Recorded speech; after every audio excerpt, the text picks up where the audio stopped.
Okay, today I'm going to look at how I choose a share to buy, and I'm going to look at Lloyd's Bank of London. Before I do that though, I want to show you what prompted this video, and will take a look here. So here's the video I made, how to buy shares online on the Gyro share trading platform. As you can see here, I made this video in 2020, in July 2020. Today is the 11th of December 2020. And down here then you'll see Connor Kinsella made a comment, damn, this investment really paid off. Ryanair is now €17. I bought those shares in this video for €10. I'll link up here someplace and you'll see yourself, you can have a look at that video. I'll link to that video. But that prompted this video, and I just thought it might be useful if I explained how I choose shares. I've done quite well from shares investments in the last number of years, and in this video I'm going to take a look at how I choose shares. Firstly, the one I'm looking at today is one that's Lloyd's of London. It's Lloyd's Banking Group. They're quoted on the London Stock Exchange, the Frankfurt Stock Exchange, and probably in the United States. I buy the shares and have bought the shares in London. But you'll see there and from the screen, they fell 4.24% yesterday, and they're only at 35.67 pence per share at the moment. That's 35.67 sterling. And that's after a 4% close. So yesterday they dropped 4% because sterling was weakened significantly as a consequence of the talks between Boris Johnson and the EU, Ursula von der Leyen, and the apparent prospect of a hard Brexit, a crash-out Brexit, no agreement. What has depressed this share price for some time is, my view, the twin spectre of the perfect storm is the coronavirus pandemic, which obviously has affected the economy and businesses in the United Kingdom, as everywhere else, and the prospect of a no-deal Brexit. They have depressed the share price. But if you look at the share price over a period of time, and we look at the full chart, so 35.67 at the moment. I'll just drag this screen over here.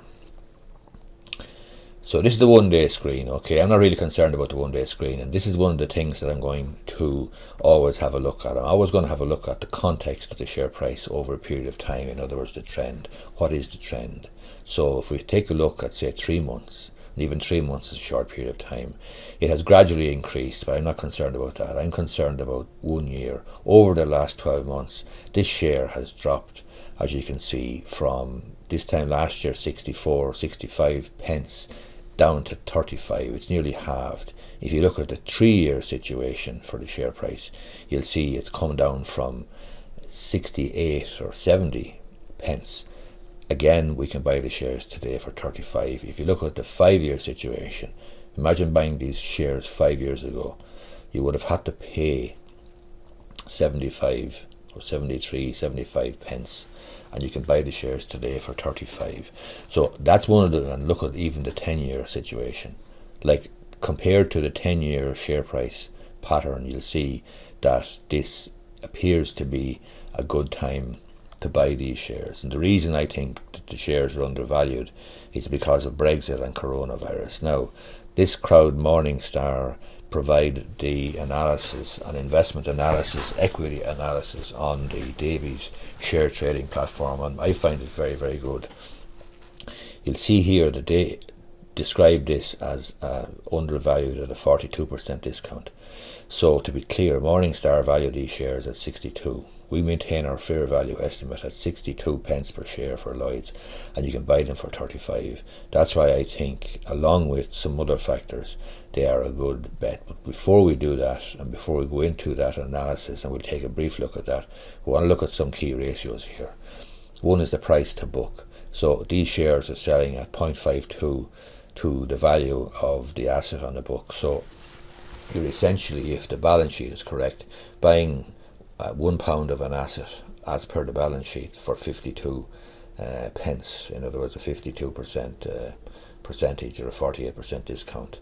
If you look at the consensus forward price earnings ratio, the price earnings ratio for any business could be anything from 7 in a traditional conservative industry like banking, cement, industry, glassmaking, that type of thing, up to 20, 30, 40, 50, 60 for the likes of a startup, the likes of a Twitter or a Snapchat or a Facebook when it launched by way of IPO and so on. So generally, a 10 price earnings ratio is fairly good value. If I was buying a business today or tomorrow and I'm looking at a price earnings ratio of 10, that means that, for example, I'm being offered an investment which is going to give me 10 grand a year and it's going to cost me 10 times that. That's 100 grand. So in 10 years I get my money back.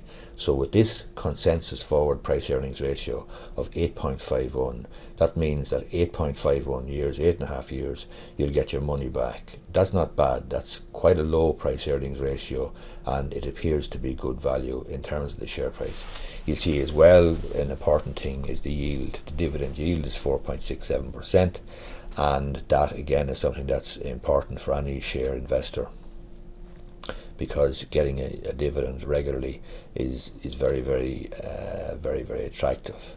Now, one of the prime things though that I need to understand and need to be satisfied about when I'm buying a share is that I understand the business and I understand what they're at. Clearly, Lloyd's of London, Lloyd's Banking Group, I know what they're doing. They're doing banking, and all of their banking, all of their assets and all of their business, or 95% of it, is in the UK. So this is very much a UK asset play.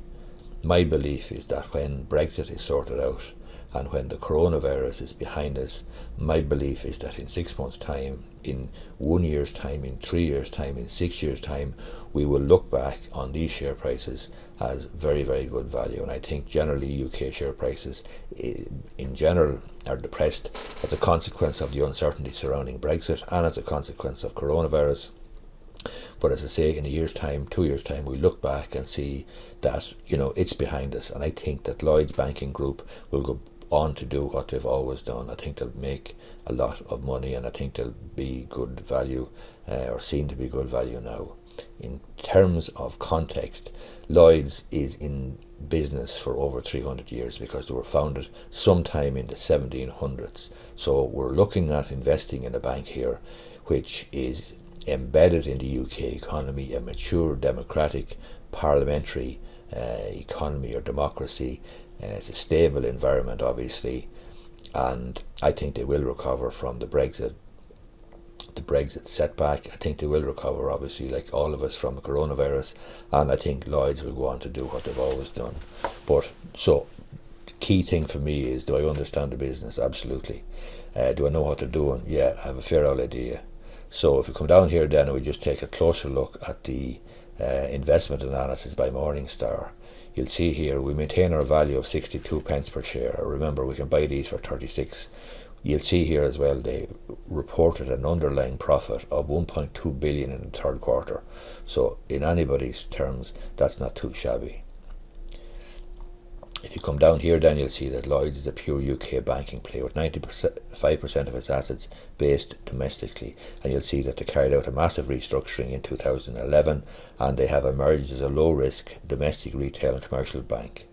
So obviously it's sorted out bad debts and so on and so forth up to now. It will have to make further provision probably for bad debts going forward, especially arising from coronavirus, but they appear to be a well-run, well-managed outfit. You'll see here that Lloyd's benefits from cost advantages and switching costs stemming from its strong position in the UK, which makes up about 95% of its assets, and we view cost advantages as the primary source of moats for banks with large retail. That's a unique selling proposition or a unique advantage that any business might have. They describe it as a moat, and basically the cost advantages and the low switching costs that Lloyd's can offer people in the UK is a big advantage. You'll see down here then cost advantages. We believe Lloyd's enjoy cost advantages in the form of a sizable deposit base, establishing a low cost and sticky funding source, as well as low operating costs. And you'll see down here we believe Lloyd's enjoys switching costs through a broad palette of products it can offer customers, and typically low customer switching rates in the UK. So again, we're looking at a competitive, lean bank which has massive history, massive tradition, massive brand, and you'll see down here the valuation 62 per share. That's what they value it at, but the share can be bought at 37 pence at the moment. Now, they rate Lloyd's uncertainty is very high as a result of potential worse than expected EU withdrawal outcomes while the economy recovers from coronavirus, and their valuation is based on a smooth exit from the EU, a smooth Brexit. That's not, well, it's not looking likely to happen now, although I personally think it will happen. But regardless of how Brexit goes, I do think that in 12 months' time, in 12 years' time, in 6 years' time, we'll look back on this and say, oh, wasn't that, do you remember the coronavirus, do you remember the Brexit shenanigans, do you remember the Brexit overhang, do you remember how prices in UK shares were depressed as a consequence? But I do think they'll recover. That's just my view. Then down here you see Lloyd's stewardship is exemplary, so the management according to Morningstar is good. Down here then, just to be summarising, or to summarise the situation, you'll see Lloyd's, just bring this camera over here, Lloyd's is a retail and commercial bank in the UK, operates 3 business segments: retail, commercial banking, insurance and wealth. In retail it offers mortgages, credit cards, current accounts, and then commercial banking. So the fundamental question is, do I understand what's going on here? Do I understand this business? Yes. It's a bank and it's in the UK, and it's 95% in assets in the UK, 95% of its business is in the UK. It has a long tradition or history. There is probably a good reason as to why the price would be low at the moment, or might appear to be good value, might appear to be undervalued, and that would be, in my view, the Brexit situation and coronavirus. But I think it's a sound proposition. They've been in business since the 1700s, and I think it is good value. Now, I would caution that I am not an investment analyst, and I'm not telling you to buy these shares. I'm not a financial analyst, I'm a solicitor, but I do buy shares from time to time. I have a portfolio of shares that have done quite well, and I thought it would be useful in the context of the other video where the chap made the comment this week that, damn, these shares are €17 now, when I bought them for a tenner, as you can see here.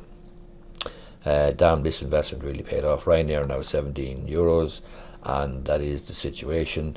That's the share, or that's the video I made. I will link to it, but bottom line is I thought it would be useful just to show or let you understand how I figure out how to buy shares.